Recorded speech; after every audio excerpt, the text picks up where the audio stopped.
의지가 있었다면 고영태 씨 지금 공교롭게도 비슷한 시각 영장 심사 끝난 다음에요. 구속 전 피의자 신문 끝나고 법원에 고민이 있었을 때 바로 그 현관문에서 보면 상당히 무언가 둔탁한 둔기로 뜯겨진 듯한 그 흔적이 발견이 됐었습니다. 고영태 씨와 우병우 전 수석 오늘 공교롭게 평행 이론처럼 많은 분들이 이 부분에 대한 논란이 뜨거운데요. 먼저 무엇 때문에 고영태 씨에 대한 체포가 이루어진 건지, 그리고 고영태 씨의 가장 친한 분으로 알려졌던 노승일 부장과 오늘 뉴스앤 이슈가 인터뷰를 진행을 했습니다. 체포할 만큼 비협조적 아니었는데 뜬금없다. 그 반응 함께 보시겠습니다. 나 지금 중요한 일 앞두고 있는데 나 같이 옆에 야 되겠네. 내가 제일 좋은 그림 뭐냐면 이렇게 틀을 따따따따 한 몇 개 짜놓은 다음에 빵 터져갖고 날아가면 이게 다 우리 거니까 나는 그 그림을 짜고 있는 거야. 근데 형이 아직 그걸 아직 못 잡았어. 그러니까 그게 1년도 안 걸려. 1년도 안 걸리니까 더 힘 빠졌을 때 던져라. 영재한테도 제가 월요일 날도 전화해서 야 수요일 날 약속이 있는데 같이 갈래 했었거든요. 그랬더니 자기 지금 그 검찰 연락 기다리고 있다고 약속은 못 가겠다고 같이 그렇게 영재하고 저는 많이 가져가서 알지만 언제 들어오는지도 몰라요. 자기네들이 필요하면은 밤이라도 부르는 사람들이니까 그냥 갔죠. 우병우 전 수석은 풀려나온 날 고영태 씨는 검찰에 들어가야 했습니다. 물론 법 집행은 엄중하게 이루어져야 되겠죠. 2천만 원이 문제라고 하던데요. 세관장 인사 과정에서 받은 게 아니냐. 알선수재를 이야기하던데 저 현관문을 보면서 어떤 생각이 드시나요, 교수님? 진짜 고영태 씨도 저는 수사를 당연히 받아야 하고 비리가 있다면은 그에 따라서 응분에 법적 처벌을 받아야 한다고 보는데 정말 검찰이 고영태 씨를 그렇게 문을 부수고 들어가면서까지 긴급하게 체포할 그러한 필요성과 정당성이 있었느냐. 다른 데서 얘기했습니다만 그럴 정도의 강력한 의지를 가지고 우병우를 수사를 했어야지. 우병우 수사는 대충 설렁설렁 해가지고 모양새만 갖추고 고영태 씨는 저렇게 강력하게 수사를 했다는 것 자체가 검찰이 꼼수라고까지는 할 수는 없지만 우리가 일반적으로 지금까지 검찰이 해왔던 행태를 보면은 뉴스를 뉴스로 덮는다. 사실 고영태 씨 저런 행태가 없었다면 오늘은 사실 우병우 문제로 모든 검찰이 비난을 뒤집었어야 하는데 어떻게 보면은 그 위험 부담을 말하자면 여러 가지 그 논란을 고영태 씨로 지금 떠넘겼기 때문에 고영태 씨의 저런 수사가 물론 우병우 그런 영장 기각하고 직접적인 관련은 없다고 하더라도 검찰이 지금까지 해온 행태로 볼 때는 물타기의 한 일환이라는 것에 대해서는 많은 사람들이 의구심을 가질 수밖에 없고 그렇지 않습니까? 저는 이번 수사를 보면서 정말 검찰 수뇌부 싹 갈아야 하고 검찰에 갖고 있는 그 기소 독점권 그 경찰한테 넘겨야 합니다. 그런 것들이 지금 검찰개혁의 핵심인데 이번에 보면은 실제로 과거 수사에도 보면은 정말 우리 같은 법조인이라든가 그런 데 전문가가 아니라도 수사해야 할 것은 수사를 안 하고 엉뚱한 때만 지금 수사를 예를 들면 임원 같은 경우도 그동안 우병우 수석의 장모인 김장자 씨라든가 이런 분들에 대해서는 반드시 소환 조사가 필요하지 않겠느냐. 초창기에 우병우 수석이 힘을 가지고 있었기 때문에 집에 압수수색도 못했다. 핸드폰이라든가 휴대폰 그런 것에 대한 압수도 못했다. 이런 것은 있었다고 하더라도 그 이외에도 얼마든지 할 수 있는 사안들이 있었음에도 불구하고 그런 것에 대한 치밀한 수사가 없었다는 거고 이번의 경우도 세월호 조사라든가 이런 부분들 또 청와대에서 여러 가지 그 대책의 현 부분들 이런 건 묵인 방조 그런 얼마든지 혐의들이 있는데 과연 그런 혐의들이 제대로 조사가 됐는지 실제로 지금 이번에 넘겼다는 그런 직무유기라든가 직권남용 이 부분은 민정수석이 갖고 있는 권한이라든가 이런 걸로 봐서는 얼마든지 우병우 수석 입장에 전 수석 입장에서 빠져나갈 구멍이 있는 것이고 논란의 여지가 있는 거거든요. 그렇다면 박영수 전 특검이 이야기했던 대로 정말 의지를 가지고 이 검찰이 수사를 했더라면 과연 우병우 전 수석의 이런 영장이 기각될 수 있는가 그런 점에서 본다면은 검찰이 여전히 우병우 라인들이 살아서 제 식구 감싸기를 한 거고 조직 보호가 우선이었다. 그런 차원에서 정말 이번 검찰 수사는 모든 국민들 입장에서 보면 정말 억장이 무너지고 기가 막힌 그런 네. 결론이 아니었겠나 그렇게 생각이 됩니다.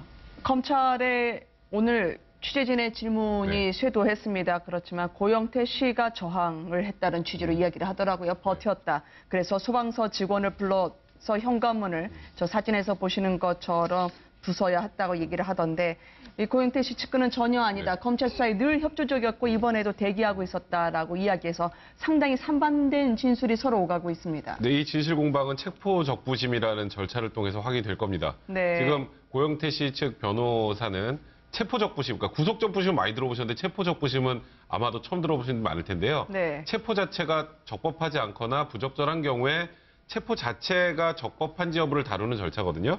그러니까 지금 두 주장이 완전히 팽팽해요. 검찰은 한참 전부터 연락이 두절됐다. 네. 그러니까 원래 체포의 사유에 가장 중요한 게 소환에 불응하는 겁니다. 소환에 불응하면 이제 체포영장이 청구가 되는 건데 고영태 씨 측은 아니 그게 무슨 소리냐. 우리는 계속 협조 잘 해왔고 그리고 변호사하고 일정 조율하고 있었는데 느닷없이 들어와서 갑자기 문을 부수고 들어와서 지금 체포를 했다라는 취지거든요. 그러니까 이 부분은 어느 정도 진실 규명이 필요한 이유가 뭐냐면 저 역시 고영태 씨가 뭐 범법 행위를 저질렀다면 당연히 수사를 받아야 되고 그에 합당한 처벌을 받아야죠. 그건 의문의 여지가 없습니다. 그런데 다만 수사에 순순하게 응하는 상황에서 지금 인천 세관장에게 세관장 자리를 해주는 뭐 최순실을 통해서 해주는 대가로 2천만 원 정도를 받았다는 의혹이 제기가 된 거고 네. 그게 고영태 씨의 계좌를 통해서 일정 부분 확인이 됐다는 취지거든요. 네. 그 부분에 대한 합당한 처벌을 받으면 되는데 그게 이제 체포 사유가 될 만한 정도 수준의 범죄는 일단 아직은 아닌 거로 보이는데 네. 검찰이 그게 무리한 게 아까 말씀하셨던 것처럼 혹시라도 우병우 수석의 이 영장 청구하는 것과 맞물려서 일어난 행위라면 이거는 정말 검찰이 비난받아 마땅한데 그게 네. 아니라 정말 검찰의 얘기대로 수사를 진행하는 과정에 수사에 제대로 협조하지 않아서 어쩔 수 없이 체포를 해야 되는 상황이었다면 이 부분은 우병우 수석의 수사 문제와는 좀 별도로 봐야 된다. 이렇게 판단하면 될 것 같습니다. 한 말씀 저도 네네. 더 붙일 것은 물론 고영태 씨에 대해서 수사도 해야 하는데 네. 고영태 씨가 실질적으로 뭐 그 동기 순수성 여부를 떠나서 네. 이런 국정농단 사태에 대해서 제보를 해갖고 이 본질적인 수사가 이루어진 것이고 그에 따라서 수사 과정에서도 충분히 협조를 해왔지 않습니까? 네. 그런 점들을 충분히 검찰 수사에서 참작이 돼야 하는데 그런 것은 전혀 아니고 아무런 이런 국정농단 사태가 어떻게 벌어졌고 거기에 따라서 이 고영태 씨의 제보로 이렇게 이루어진 그런 부분은 전혀 없이 단순한 무슨 사기범을 수사하듯이 하고 있는 그 검찰의 태도가 네. 정말 뉴스를 덮는다. 그동안 검찰이 해왔던 그런 행태에서 한 발짝도 못 나가고 있다. 그런 점이 정말 검찰이 비난을 받아야 한다. 그런 것이죠. 근데 반대로 또 생각할 네. 수도 있어요. 뭐냐, 고영태가 그동안에 그 제보를 했는데 내부자 내부 고발자인데 고발. 네. 또 하나 문제는 그 내부 고발의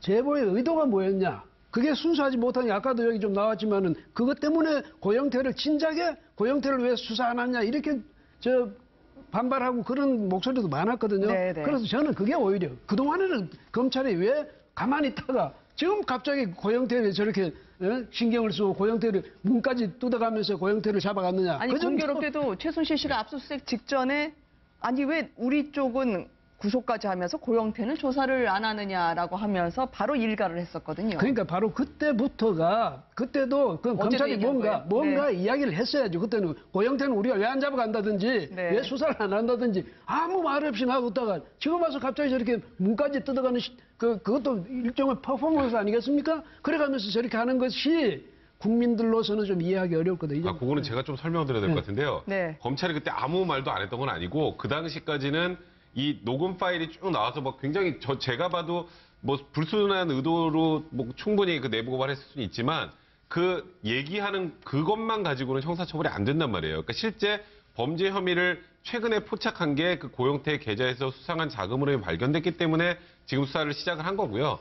다만 수사는 저는 아까 고영태 관련된 말씀하셨던 것 중에 어쨌건 고발을 해서 이렇게 국정농단 사건이 밝혀졌다라는 부분은 그 부분 때문에 범죄를 한 것 자체를 덮는 건 아니고 네. 그건 나중에 양형 단계나 이제 그 구형 단계, 검찰 구형 단계에서 이제 참작하면 될 문제라는 생각이 들고요.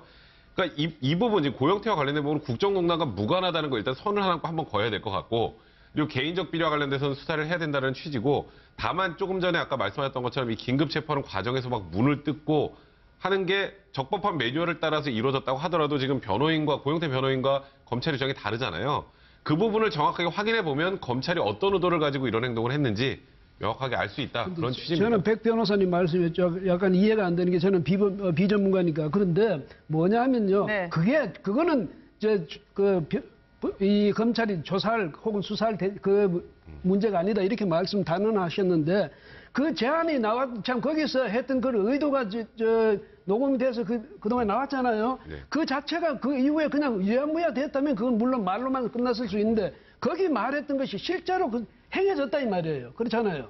뭐 자기가 이걸 먼저 터뜨린다 뭐 어떻게 한다는 네. 것이 바로 그 점에서 검찰은 적어도 그 점에 대해서 진위를 파악한다든지 경과를 파악한다든지 이 정도의 노력은 기울였어야 됐다 이 말이죠. 어쨌든 시점상에 하나만 더 들어보고 저희가 네. 이야기를 이어갈게요. 노승일 부장의 이야기는 공교롭게 어떻게 이 시점 시선 돌리기 아닐까라고 하면서 앞으로 이 같은 주장을 계속할 것임을 내비쳤습니다. 함께 보시겠습니다. 이게 또 공격 때도 우병우가 기각되는 날, 그럼 고영태는 9시 반, 저도 기사를 지금 읽었는데, 네. 9시 반에 지금 압수수색이 들어갔다 뭐 이렇게 나오니까. 네. 그럼 뭐, 시선 돌리기 아니냐. 제가 생각하는 의도는 그거 같아요. 우병우는 살아있습니다. 그래서 제가 오늘 아침에 지사람한테 얘기했는데, 우병우 살아있네, 이걸로. 우병우 살아있네라는 여운이 남는 대목의 인터뷰를 진행했었습니다. 네. 네, 사실 저는 저 부분과 관련해서는 저는 음모론은 사실 네. 별로 신뢰를 하지 않기 때문에 지금 아까 조금 전에 말씀하셨던 것과 제가 확인을 해드려야 되는 게 녹취록이 헌재에서 공개가 됐는데 그거는 그 전부터 검찰이 갖고 있었고요. 검찰이 조사하는 것에 대해서 아까 빵 터트린다 그렇게 얘기한 거는 범죄가 아닙니다. 이제 그래서 입건이 되지 않았던 거고 최근에 증거가 발견돼서 지금 입건이 되는 상황이기 때문에 그거는 제가 확인을 좀 해드려야 될 것 같네요. 네. 제가 보니까 우리가 이제 이거 얘기하면서 팩트는 정확하게 해야 될 것 같아요. 그러니까 검찰이 입장을 얘기한 게 특수본 수사와는 관계없다. 이 별개의 건이라고 얘기했습니다. 이건 네. 그냥 믿어주는 게 좋을 것 같아요. 네네. 그러니까 국정농단 게이트와 관련해서 수사를 하게 된다면은 소위 태극기 집회에서 주장했던 걸 검찰이 받아버리는 결과가 되는 건데 실제 그 체포한 이유가 두 가지 아닙니까? 알선수재 2천만 원 받은 문제하고 사기죄가 같이 있습니다. 추가로 한두 개 더 있다 그랬죠? 사기죄 네. 이제 주식 관련돼서 사기죄가 있는 것이 경찰 수사에서 사실 이 사기죄는 무혐의 처분이 됐습니다. 네. 그럼에도 불구하고 사기죄를 같이 걸어서 했다는 것은 일단 의구심이 생기는 거고 수사 체포한 시점 자체도 의구심. 그 행위에 막 해머를 부수거나 이렇게 하는 문제는 비본질이라고 보여지고요. 네. 그 이전에 왜 이 시기에 갑자기 특히 김용민 변호사라고 고영태 씨 변호인이 오늘 아침 라디오 인터뷰에서 얘기하기를 본인이 알고 있기로는 10일, 그러니까 월요일에 소환 시기를 조율하고 있었다는 거잖아요. 네. 그래서 긴급 체포할 만한 이유가 없는 거예요. 그래서 이건 누가 체포할 봐도 만한? 네. 상식적으로 밤에 한 것은 우병우 수석 영장심사하고 관계가 있다는 걸 이걸 어떻게 부인을 한단 말입니까? 그러니까 본인들 검찰은 관계없다고 부인하지만 아니 옛말에 그런 말 있지 않습니까? 그 참외밭에 가서 네. 집신 그거 건드리지 말라고. 그러니까 그걸 한번 검찰이 바보가 아닙니다. 절대 모를 리 없고요. 아까 우리 고영신 교수님 말씀처럼요. 유수로 덮으려고 했다는 뭐 본인들이 시인은 안 하겠죠. 검찰은. 그러나 국민이 바보가 아닙니다. 검찰은 정말 이런 식으로 이상한 방법으로 이렇게 상황을 난처한 처지를 가리려고 하면 안 되고요. 제가 거듭 강조합니다만은 우병우 씨에 대해서는 영장 재청구 하셔야 돼요. 검찰. 그렇지 않으면요. 정말 제가 거듭 강조하는데 검경 수사권 분리 문제뿐만 아니라 검찰 개혁, 고위공직자 수사 비리처 이거 다 나오고요. 김수남 검찰총장님, 이영렬 서울중앙지검장님 의심받습니다. 이거 정말 모르시겠어요, 정말로? 보통은 재청구해야 돼요, 재청구. 이런 영상 메시지는 이준공 교수님의 이 독자적인 자산이었는데 오늘 이재경 교수님이 같이 함께 하시네요. 이거 좀 약간 네. 화가 나요, 저는 약간. 이재경 교수의 그런 네. 영상 메시지가 아니라 네. 국민들의 국민의 모든 메시지라고 저는 생각해요. 아마 네. 저걸 보면서 모든 국민들이 검찰이 이 정도인가 네. 아마 기가 막힐 거예요. 그러게 말입니다. 그러니까 검찰 내에 있는 몇 사람들만 소위 말하자면은 우병우 라이라는 사람들만 아니라고 지금 하는 것이지. 네.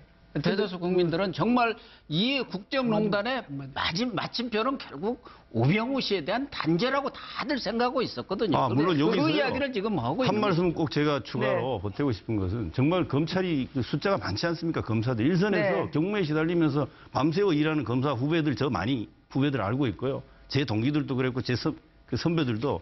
근데 이런 정치 검찰들 때문에 검찰 전체가 욕먹고 있다는 사실도 검찰 내부에서도 아마 젊은 검사들, 개혁적인 생각을 갖고 정도를 걷는 검사들 이번 건을 놓고 그냥 있으면 네. 안 돼요. 문제 제기를 해야 됩니다.